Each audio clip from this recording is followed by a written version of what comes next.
Assalamualaikum warahmatullahi wabarakatuh. Perkenalkan, nama saya Wati Rumakat. Saya dari program studi Manajemen Pendidikan Islam. Di sini saya akan mempresentasikan hasil makalah saya dengan judul Peran dan Pembinaan Petugas Perpustakaan Sekolah untuk memenuhi tugas mata kuliah Manajemen Perpustakaan. Dosen pengampu Hardianti MPD. Langsung saja masuk ke poin A, pengertian perpustakaan. Perpustakaan merupakan salah satu elemen penting dan faktor pendukung dari kesuksesan pendidikan. Melalui perpustakaan, siswa dapat belajar secara aktif dan mandiri guna mengembangkan pengetahuan, sikap, dan keterampilan yang dimilikinya. Masuk ke poin B, jenis-jenis perpustakaan. Di sini ada beberapa jenis perpustakaan menurut Rahayu Ningsi, antara lain ada 7. 1. Perpustakaan nasional. 2. Perpustakaan umum, perpustakaan khusus dan kedinasan. 4. Perpustakaan sekolah. 5. Perpustakaan perguruan tinggi. 6. Perpustakaan kelembagaan. 7. Perpustakaan pribadi. Masuk ke poin C, fungsi perpustakaan sekolah sebagai sumber belajar. Menurut Ibrahim Bafadal, fungsi perpustakaan ada 5, yaitu 1. Fungsi edukatif. Perpustakaan sekolah menyediakan buku fiksi maupun non-fiksi. 2. Perpustakaan informatif. Perpustakaan yang menyediakan bahan-bahan buku dan bukan buku seperti majalah, buletin, surat kabar, clipping, peta, bahan cetak, CD, dan kaset. 3. Fungsi dan tanggung jawab administratif, fungsi yang tampak pada kegiatan sehari-hari.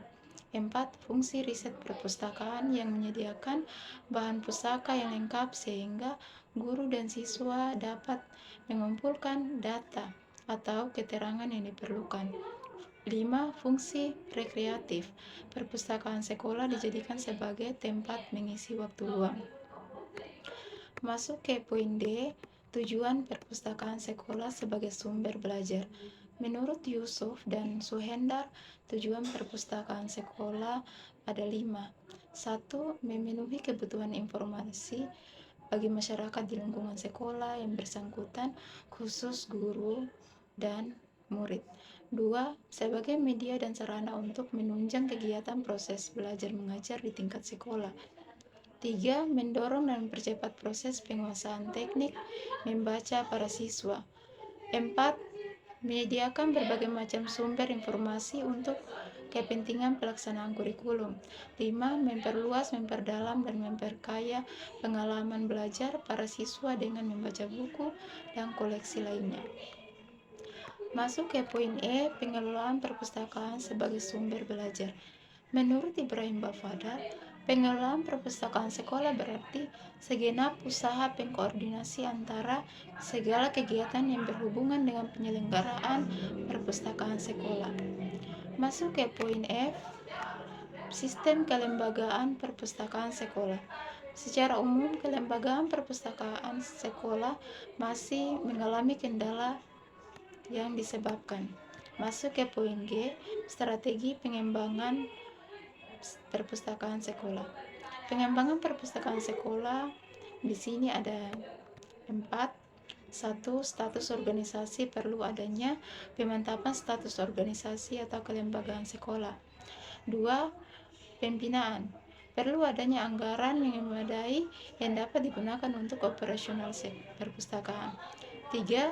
Gedung atau ruangan perpustakaan, perlu ada ruangan yang representatif sehingga keberadaan perpustakaan sekolah. 4. Koleksi bahan pusaka, perlu disesuaikan dengan kebutuhan minimum sehingga sekolah yang mengacu pada kurikulum dan kegiatan ekstrakurikuler di sekolah.